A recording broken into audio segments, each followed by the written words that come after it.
Good morning dear student. मैं doctor Mamta Singh, department of economics, INPG college. आज आपके साथ डिस्कस करूंगी इन्वायरमेंटल इकोनॉमिक्स के chapter measurement of environmental values, use values, option values and non use values. पर्यावरणीय अर्थशास्त्र। पर्यावरणीय अर्थशास्त्र, पर्यावरण क्या होता है? पर्यावरण हमारे आसपास जो है, जिसमें हम जी रहे हैं, वो पर्यावरण है। अब वो पर्यावरण यदि अर्थशास्त्र से जोड़ दिया जाए तो क्या हो, उसकी वैल्यूज कैसे होंगी? पर्यावरणीय अर्थशास्त्र की वह शाखा है जो पर्यावरण और अर्थशास्त्र के बीच संबंधों का अध्ययन करती है। यह बताती है कि प्राकृतिक संसाधनों जैसे जल, वन, भूमि, खनिज आदि का उपयोग कैसे किया जाए ताकि आर्थिक विकास भी हो सके और पर्यावरण का संतुलन भी बना रहे। यह विषय मुख्य रूप से प्रदूषण, संसाधनों का संरक्षण, बाह्य प्रभाव, सतत विकास आदि मुद्दों से संबंधित है। हम लोग अपने पर्यावरण का इस्तेमाल करते हैं, पर्यावरण में जी रहे हैं, पर्यावरण के कारण ही हम व्यापार कर रहे हैं, हर चीज पर्यावरण से संबंधित है, लेकिन उसकी सुरक्षा भी हमारी जिम्मेवारी है। पर्यावरण का हम यूज करें, मिस यूज ना करें। जैसे आप देखते हैं पहाड़ों पे आजकल कभी बाढ़ आ रही है, कभी पर्वत भूकंप आ रहे हैं। क्या है कि हम उसका ज्यादा विदोहन कर रहे हैं, जिसके कारण हमें आर्थिक और सामाजिक दोनों नुकसान हो रहे हैं। इसको ध्यान में रखते हुए हम आगे बढ़ते हैं। प्रदूषण। प्रदूषण का उदाहरण, मान लीजिए एक फैक्ट्री कपड़ा बनाती है, नदी में गंदा पानी छोड़ती है। इससे फैक्ट्री को लाभ तो होता है, लेकिन नदी प्रदूषित हो जाती है, मछलियां मरती हैं और लोगों के स्वास्थ्य पर बुरा प्रभाव पड़ता है। यहाँ प्रदूषण एक नकारात्मक बाह्य प्रभाव है। पर्यावरणीय अर्थशास्त्र कहता है कि सरकार को ऐसी फैक्ट्री पर प्रदूषण कर लगाना चाहिए या शुद्धिकरण संयंत्र लगाने के लिए बाध्य करना चाहिए ताकि पर्यावरण की रक्षा हो सके। समझ रहे हैं आप कि जैसे कोई फैक्ट्री अगर लगाई गई है, उस फैक्ट्री का जो गंदा पानी है वो जा रहा है। जैसे हम देखते हैं यमुना को कहते हैं कि काली हो गई, इतनी प्रदूषित हो गई कि उससे जो सब्जियां उपजी जा रही हैं वो हमें आर्थिक लाभ तो दे रही है सब्जी, लेकिन जो पानी जिसमें वो सब्जी बोई जा रही है वो उस सब्जी को ही जहरीली कर रही है, अर्थात वो हमें कैंसर जैसी बड़ी बड़ी बीमारियों से ग्रसित कर रही है। वन संरक्षण का उदाहरण, यदि जंगल काटकर उद्योग लगाए जाते हैं तो अल्पकाल में आय बढ़ सकती है, लेकिन दीर्घ काल में जलवायु परिवर्तन, मिट्टी का कटाव और जैव विविधता की हानि होगी। पर्यावरणीय अर्थशास्त्र सुझाव देता है कि जंगलों का उपयोग सतत तरीके से किया जाए, जैसे नियंत्रित कटाई, वृक्षारोपण और इको टूरिज्म। आप समझ रहे हो कि जो डेवलपमेंट होता है वो धरती पे होता है और धरती पे एक हिस्सा वनों से घिरा हुआ है। यदि हम वन काट देंगे और उस पर हम अपने उद्योग स्थापित कर देंगे तो क्या होगा, हमारा पर्यावरण असंतुलित हो जाएगा और असंतुलित पर्यावरण हमें आर्थिक लाभ तो देगा, साथ में बहुत बड़ी हानि भी देगा। कार्बन टैक्स का उदाहरण, आज कई देश कार्बन उत्सर्जन कम करने के लिए कार्बन टैक्स लगा रहे हैं। इसका उद्देश्य है उद्योगों को कम प्रदूषण वाली तकनीक अपनाने के लिए प्रेरित करना। यदि हम टैक्स लगा देंगे, देखिए टैक्स एक डर, जब हमें पनिशमेंट मिलता है तो हम डरते हैं और डरते हैं तो हम उस काम करने से रुकते हैं कि जो हानिकारक होता है। तो यदि ऐसी फैक्ट्रियों पर प्रदूषित जो फैला रही है उन पर सरकार टैक्स लगा देगी तो वे क्या करेंगे, उस पर कुछ सुधार करने की सोचेंगे। पर्यावरणीय मूल्यों का मापन, अब हम देखते हैं कि पर्यावरण, उसका मेजरमेंट ऑफ इन्वायरमेंटल वैल्यूज, क्या इसकी वैल्यू क्या है? इन्वायरमेंटल है तो क्या इसकी वैल्यू हम सिस्टमेटिकल आर्थिक रूप से समझ सकते हैं? तो कैसे? आज के समय में पर्यावरण केवल प्राकृतिक संसाधनों का समूह नहीं, बल्कि ये मानव जीवन, आर्थिक विकास और सामाजिक कल्याण का आधार है। इसलिए पर्यावरण अर्थशास्त्र में यह आवश्यक हो गया कि हम प्रकृति से मिलने वाले विभिन्न लाभों को पहचानें, उनका मूल्यांकन करें और इसी प्रक्रिया को measurement of economic environmental value कहा जाता है। अब है पर्यावरणीय मूल्यों को सामान्यतः 3 भागों में बांटा जाता है। पहला है use value, option value, non use value. आप समझ रहे हैं, यूज वैल्यू, दूसरा ऑप्शन वैल्यूज।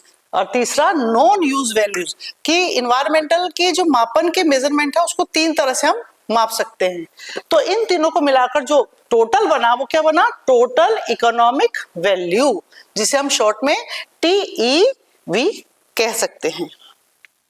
अब है यूज वैल्यू। आप समझिए पर्यावरण का यूज वैल्यू क्या है। उपयोग मूल्य से तात्पर्य उन लाभों से है जो मनुष्य को पर्यावरण संसाधनों के वर्तमान प्रत्यक्ष या अप्रत्यक्ष उपयोग से प्राप्त होता है। प्रत्यक्ष सीधा, अप्रत्यक्ष दिख नहीं रहा लेकिन मिल रहा है। जब हम किसी प्राकृतिक संसाधन का प्रयोग करते हैं और उससे हमें आर्थिक या सामाजिक लाभ मिलता है तो वह उपयोग मूल्य कहलाता है। अब यदि मैं आपसे पूछूं कि प्रत्यक्ष क्या है और अप्रत्यक्ष क्या है। प्रत्यक्ष, आप सांस भी ले रहे हो तो ऑक्सीजन आपको दे रही है, प्रकृति दे रही है ना, सीधी सांस ले ऑक्सीजन हमारे अंदर जा रहा है ना। और अप्रत्यक्ष रूप से भी हम देखें तो हमें दिख नहीं रही लेकिन हम सांस ले रहे हैं, जी रहे हैं। ये पता है कि ये पेड़ है, वो प्रत्यक्ष दिख रहा है, और अप्रत्यक्ष उसकी हवा, उसकी ऑक्सीजन जो हम ग्रहण कर रहे हैं। सरल शब्दों में कहा जाए, जो मूल्य हमें प्रकृति का इस्तेमाल करके मिलता है वह उपयोग मूल्य है। उदाहरण के लिए जंगल से लकड़ी प्राप्त करना, लकड़ी लेना, उसका चाहे फर्नीचर बनाना, चाहे उसे किसी भी काम में यूज करना, तो प्रत्यक्ष है। नदी से पानी लेना, समुद्र से मछली पकड़ना, खेती करना या पर्यटन से आय अर्जित करना, ये सभी उपयोग मूल्य के अंतर्गत आते हैं। उपयोग मूल्य को भी हम दो भागों में बांट सकते हैं, एक है प्रत्यक्ष उपयोग मूल्य और एक है अप्रत्यक्ष उपयोग मूल्य। पहला प्रत्यक्ष उपयोग मूल्य, जिसमें संसाधनों का सीधा उपयोग होता है, यानी सीधा जंगल गए, लकड़ी तोड़ी, प्रत्यक्ष मूल्य। जैसे भोजन, पानी भोजन यानी आपकी जितनी सब्जियां हैं, फल है, खेती, ये सब दिख रही है ना, प्रत्यक्ष सीधा आप ले रहे हो, पानी भी सीधा ले रहे हो, तो वह हो गया प्रत्यक्ष। और अप्रत्यक्ष, जिसमें संसाधन सीधे प्रयोग में नहीं आते लेकिन उनसे महत्वपूर्ण सेवाएं जैसे मिलती हैं, जैसे वनधारा, जलवायु संतुलन। जो संतुलन है वो वनों के द्वारा होता है। जो पेड़ है वो जब धरती पे गिरते हैं, जो बाढ़ आती है तो उसकी जड़ें उसको रोकती हैं, ठीक है। बाढ़ नियंत्रण, मिट्टी संरक्षण तथा ऑक्सीजन। ऑक्सीजन देखो उत्पादन हो रहा, मैंने कहा था ना कि ऑक्सीजन मिल रहा है, अप्रत्यक्ष, हम फील कर रहे हैं उसको लेकिन दिखाई नहीं दे रही। इस प्रकार उपयोग मूल्य मानव जीवन के दैनिक आवश्यकताओं से जुड़ा होता है और प्राय इसे बाजार मूल्य के माध्यम से मापा जा सकता है। विकल्प मूल्य, ऑप्शन वैल्यू, विकल्प, ये ऑप्शन दिया जा रहा है। क्या है? विकल्प मूल्य भविष्य से संबंधित होता है। इसका अर्थ है किसी पर्यावरणीय संसाधन को इसलिए संरक्षित करते हैं ताकि यदि इसकी आवश्यकता पड़े तो इसका उपयोग किया जा सकते। आप सकते हैं ना कि ऑप्शन में हम कोई चीज रखते हैं कि हमारे पास घर में भी आप देखोगे कोई चीज ऑप्शन में होती है कि ये नहीं होगा तो हम इसका इस्तेमाल कर लेंगे। तो पर्यावरण की भी कोई ऐसी संपदाएं होती है जिसे हम रख लेते हैं, सजो लेते हैं कि पता नहीं इसकी कब जरूरत पड़ जाए। अक्सर ऐसा होता है कि हम वर्तमान में किसी संसाधन का उपयोग नहीं करते, फिर भी उसे नष्ट नहीं होने देना चाहते क्योंकि भविष्य में उसका महत्व बढ़ सकता है। इसी भावना को विकल्प मूल्य कहा जाता है।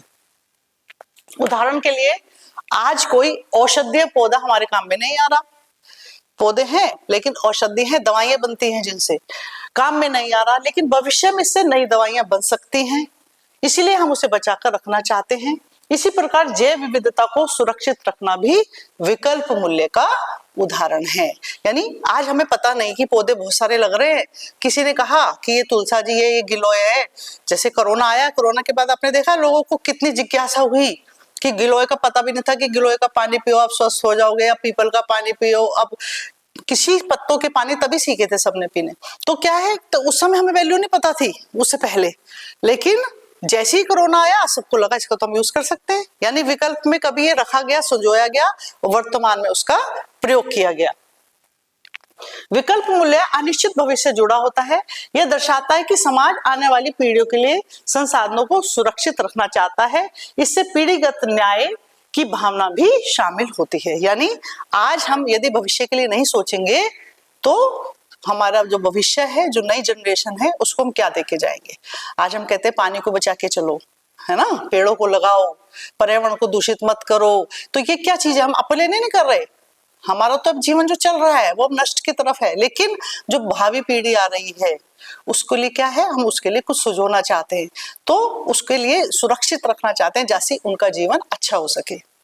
सरल शब्दों में कहा जाता है कि भविष्य में उपयोग की संभावना को बनाए रखने का मूल्य ही विकल्प मूल्य, यानी भविष्य आने वाली जनरेशन के लिए हम कुछ कर सके यह सोचना ही पर्यावरण का विकल्प मूल्य है। अब है गैर उपयोग मूल्य।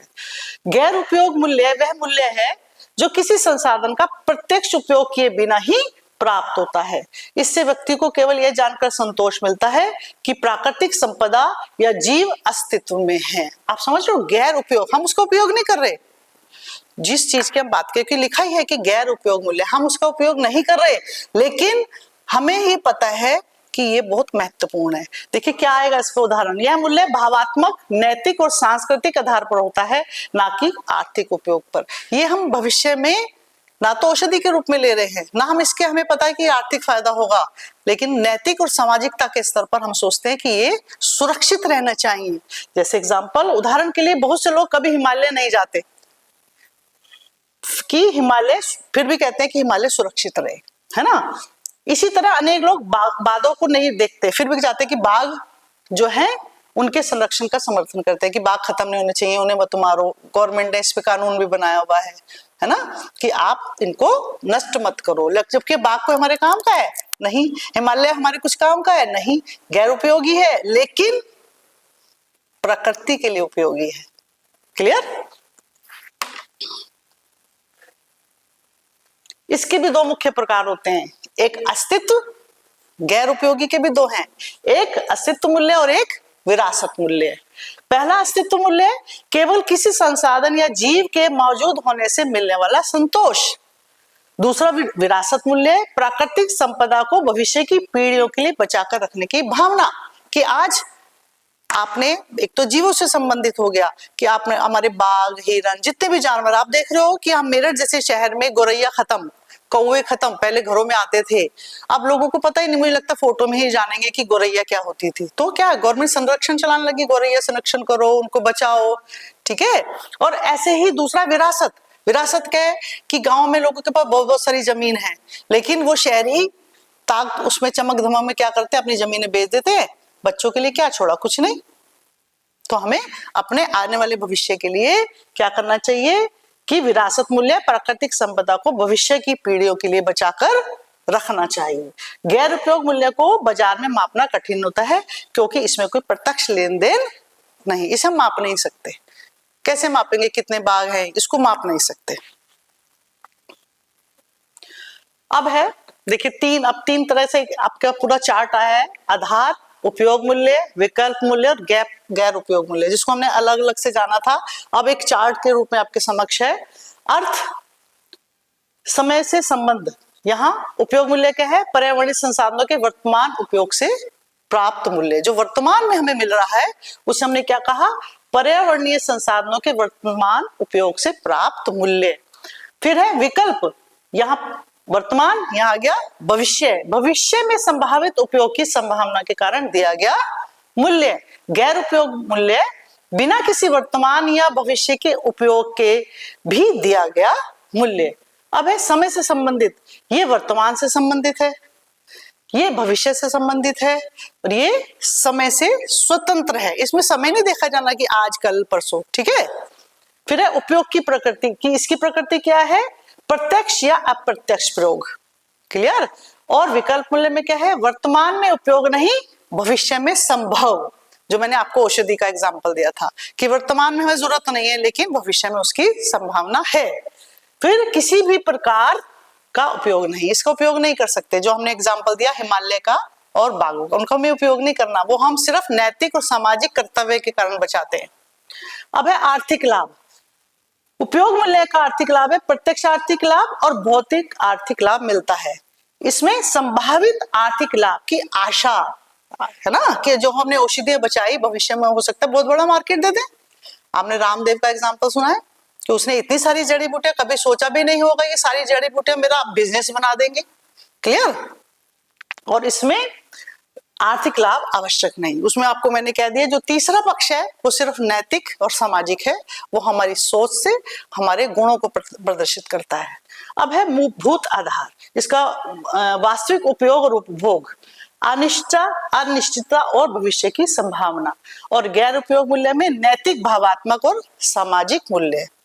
फिर है उदाहरण इसका, अगर हम उपयोग मूल्य का उदाहरण देखें तो देखिए वही नदी का जल जो पीते हैं, वनों से लकड़ी और पर्यटन। और विकल्प मूल्य का उदाहरण है राष्ट्रीय उद्यान को भविष्य के लिए सुरक्षित रखना।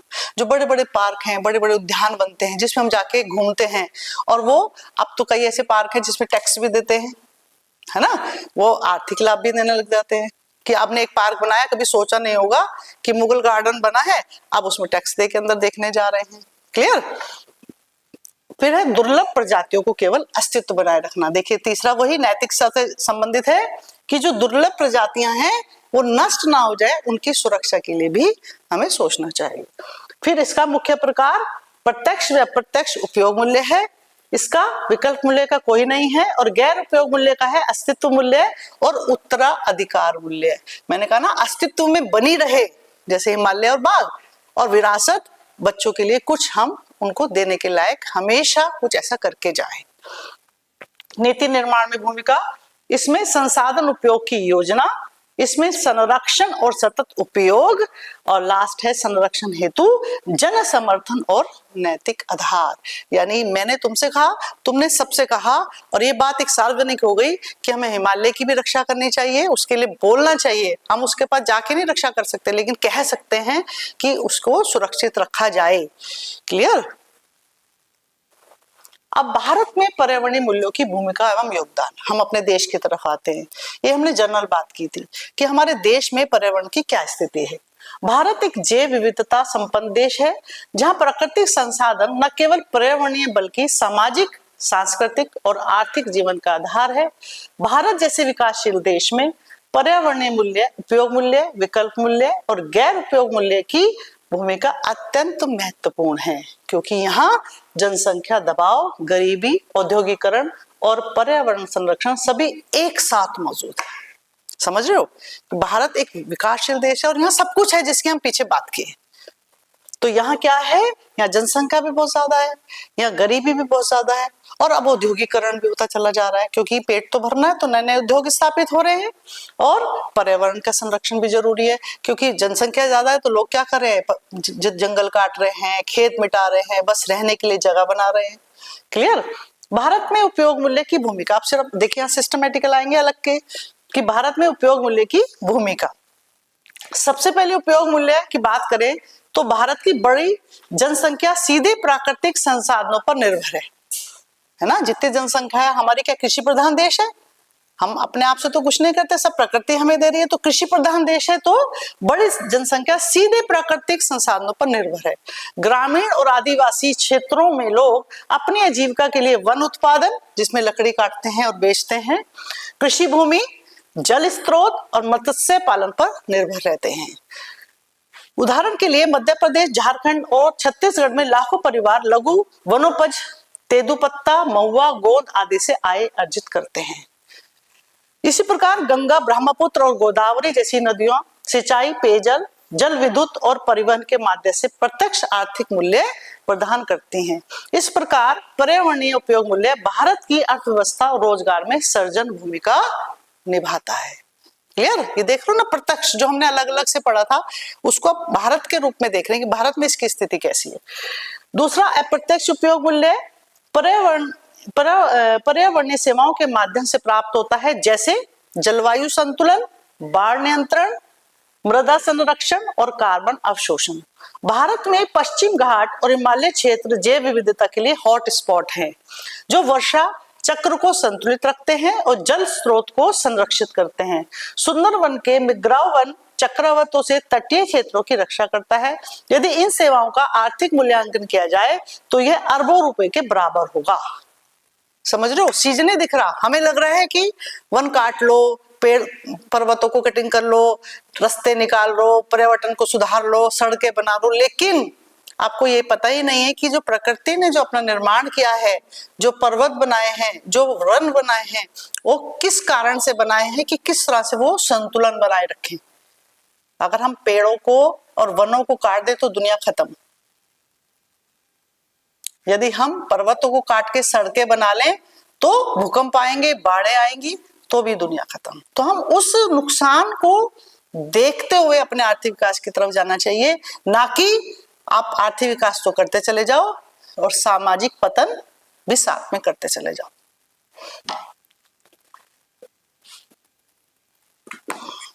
आगे, भारत में विकल्प मूल्य। भारत में विकल्प मूल्य का महत्व तेजी से बढ़ रहा है। विकल्प विशेष रूप से जैव विविधता और प्राकृतिक संसाधनों के संरक्षण के संदर्भ में भारत विश्व के 17 मेगा बायोडायवर्सिटी देशों में शामिल है। अनेक वनस्पतियां, औषधियां, पौधे और जीव जंतु ऐसे हैं जिनका वर्तमान में पूर्ण उपयोग नहीं हो रहा। यह भविष्य की बात आ रही है, विकल्प है ना, नहीं हो रहा, परंतु भविष्य में औषधि, जैव प्रौद्योगिकी और वैज्ञानिक अनुसंधान में इनकी बड़ी भूमिका हो सकती है। मैंने कहा ना कि हमें पता ही नहीं कि हमारे पास कितनी औषधियां वनों के रूप में हैं, कितनी औषधियां समुद्र के अंदर हैं, हमें नहीं पता, लेकिन भविष्य में उसका उपयोग हो सकता है। वो विकल्प के रूप में, विकल्प उपयोग के रूप में हमारे समक्ष आ सकते हैं। इसी कारण भारत में राष्ट्रीय उद्यानों, वन्य जीव अभ्यारण्यों और जैव मंडल आरक्षित क्षेत्रों की स्थापना की गई। गंगा नदी, हिमालय पारिस्थितिक तंत्र और पश्चिमी घाट का संरक्षण भी इसी दृष्टि से किया जा रहा है कि भविष्य की पीढ़ियां इन संसाधनों का उपयोग कर सके। विकल्प मूल्य भारत में सतत विकास की अवधारणा को मजबूती प्रदान करता है। सतत विकास, सतत का विकास ये आपने अर्थशास्त्र में कई जगह पढ़ा है। सतत विकास यानी लगातार होने वाला विकास। भारत में गैर उपयोग मूल्य। भारत में गैर उपयोग मूल्य का संबंध सांस्कृतिक, धार्मिक और नैतिक मूल्यों से गहराई से जुड़ा हुआ है। यहाँ अनेक नदियां जैसे गंगा, यमुना पूजनीय मानी जाती हैं, भले ही हर व्यक्ति उनका प्रत्यक्ष उपयोग नहीं करता हो। इसी प्रकार वनों, पर्वतों और जीव जंतुओं को संरक्षण देने के पीछे केवल आर्थिक लाभ नहीं, बल्कि नैतिक और सांस्कृतिक भावना भी कार्य करती है। देखिए, प्रकृति ने कई रूप दिए हैं। गंगा, यमुना क्या है कि उसको पूजा जाता है। जब हम उसे धार्मिक पक्ष की तरफ ले आते हैं तो हम उसकी रक्षा करने की सोचते हैं। मनुष्य बहुत शातिर, अपना स्वार्थ पहले देखता है, लेकिन उसको ये समझ लीजिए कि डराने का भी बड़े बूढ़ों का, पूर्वजों का एक प्रयास रहा कि इसकी पूजा करो, उसकी पूजा करो। अगर आप पूजा नहीं करोगे तो आपको कहीं हानि हो सकती है। तो इस भावना से भी अपनी इस संपत्ति की रक्षा करो। बाघ, हाथी और गेंडा जैसे वन जीवों के संरक्षण के लिए चलाई जा रही योजनाएं जैसे प्रोजेक्ट टाइगर इस बात का उदाहरण है कि समाज केवल उनके अस्तित्व को बनाए रखने के लिए संसाधन खर्च करता है। इसके अतिरिक्त आने वाली पीढ़ियों के लिए स्वच्छ पर्यावरण छोड़ने की भावना भारत में गैर उपयोग मूल्य को मजबूत बनाती है। समग्र योगदान, अब हम कंट्रीब्यूशन, इसका समग्र टोटल इसका योगदान क्या है। इन तीनों मूल्यों का संयुक्त योगदान भारत में पर्यावरण संरक्षण, नीति निर्माण और सतत विकास की दिशा तय करता है। आप समझ रहे हो कि जब हम तीनों को मिला लेंगे तो क्या होगा, भारत में पर्यावरण संरक्षण, नीति निर्माण और सतत विकास की दिशा तय करता है। उपयोग मूल्य आर्थिक विकास को गति देता है। विकल्प मूल्य भविष्य की सुरक्षा सुनिश्चित करता है और गैर उपयोग मूल्य नैतिक व सामाजिक चेतना को सुदृढ़ करता है। इसलिए भारत में पर्यावरणीय नीतियां तभी प्रभावित हो सकती हैं जब इन तीनों मूल्यों को संतुलित रूप से समझा और अपनाया जाए।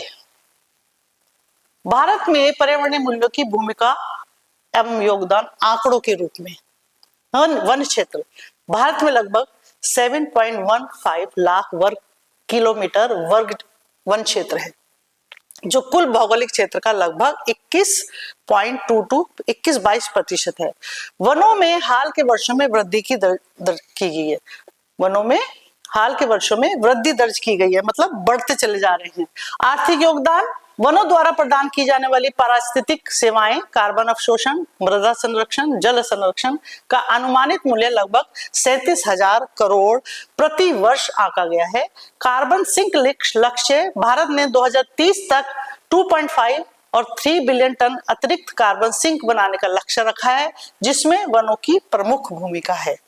जैव विविधता, भारत विश्व के 17 मेगा बायोवर्सिटी देशों में शामिल है, जहां 1 लाख से अधिक प्रजातियां पाई जाती हैं।